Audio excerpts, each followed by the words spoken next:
ایک شرابی نوجوان تھا، گنہگار تھا، بدکار تھا، سیاکار تھا، اتنا تھا کہ اس نے ساری زندگی اپنے کریم رب کی ذات کو ایک سجدہ بھی نہیں کیا تھا۔ جب موت کا وقت قریب آیا تو اس نے اپنا سر اپنی ماں کی گود میں رکھا، اپنا سر ماں کی گود میں رکھ کر کہنے لگا، ماں ساری زندگی میں نے گناہوں میں گزاری ہے، ساری زندگی میں نے شراب پیتے ہوئے گزاری ہے، ساری زندگی میں نے اللہ کی نافرمانی کرنے میں گزاری ہے، ساری زندگی میری برباد ہو گئی ہے نادانی کی وجہ سے۔ ماں میرا موت کا وقت قریب ہے، میں مر گیا تو اپنے مرشد کے پاس جانا، سفارش کرانا کہ وہ میرا جنازہ آ کے خود ہی پڑھائے گا۔ صاحب ظاہر ہے کہ مرشد جب جنازہ پڑھانے کے لیے آئے گا تو 4 بندے بھی اس کے ساتھ ہوں گے، نہیں تو میرا جنازہ کون پڑھے گا؟ میں تو اتنا گنہگار ہوں، بدکار سیاکار ہوں، میں نے ساری زندگی شرابیں پیتے ہوئے اللہ کی نافرمانی کرتے ہوئے گزار دی۔ اللہ اکبر۔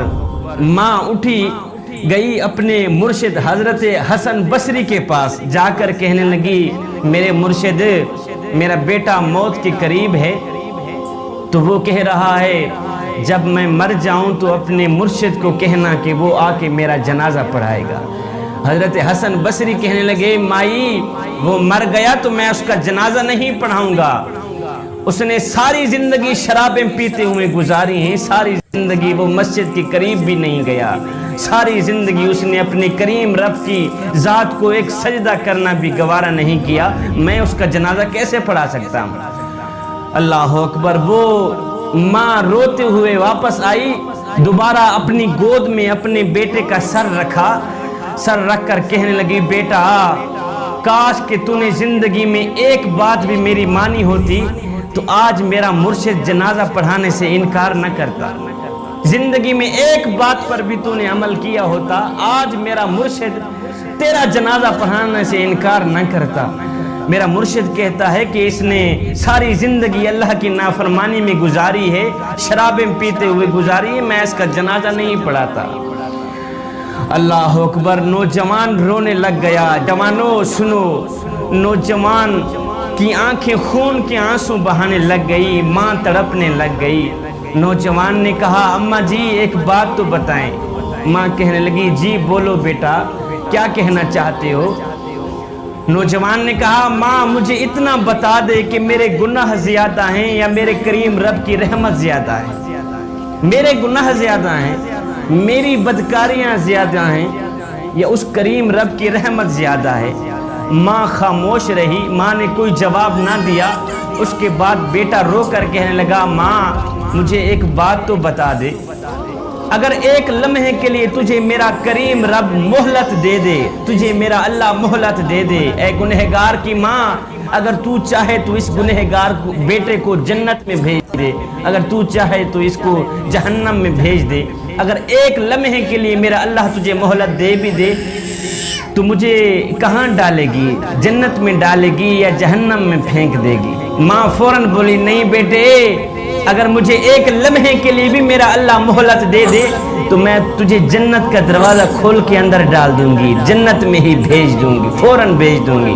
نوجوان تڑپ کر کہنے لگا، اماں جی جو خدا 70 ماؤں سے بھی زیادہ محبت کرنے والا ہے وہ مجھے جہنم میں کیسے ڈال سکتا ہے؟ تو ایک ماں جتنا پیار کرتی ہے، وہ میرا کریم رب 70 ماؤں سے بھی زیادہ محبت کرتا ہے مجھ سے، وہ مجھے جہنم میں کیسے ڈالے گا؟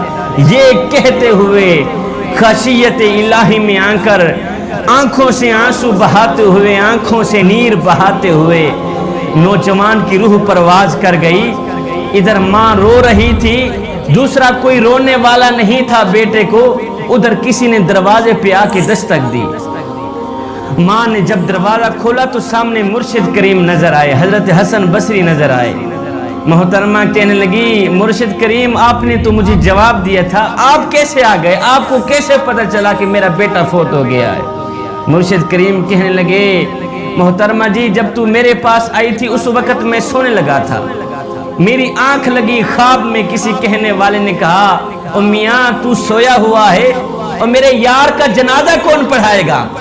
حسن بصری تو یہاں پہ سویا ہوا ہے، ادھر میرا یار مرا ہوا ہے، میرا دوست مرا ہوا ہے، جا میرے دوست کا جنازہ پڑھا کیا ہے۔ ادھر ندامت کے 2 آنسو بہے تھے، ادھر ندامت اور شرمندگی خشیت الہی میں آ کر آنکھوں سے 2 آنسو بہے تھے، ادھر بخشش کا فیصلہ ہو گیا تھا، ادھر مغفرت کا فیصلہ ہو گیا تھا۔ ایک آنسو کی مار تھی، سارے کے سارے گناہ معاف کر دیے گئے۔ نوجوانو، کریم رب کی چوکھٹ پہ آ گیا کرو، اپنا سر جھکا دیا کرو، خشیت الہی میں آ کر ایک آنسو بھی بہا دیا کرو۔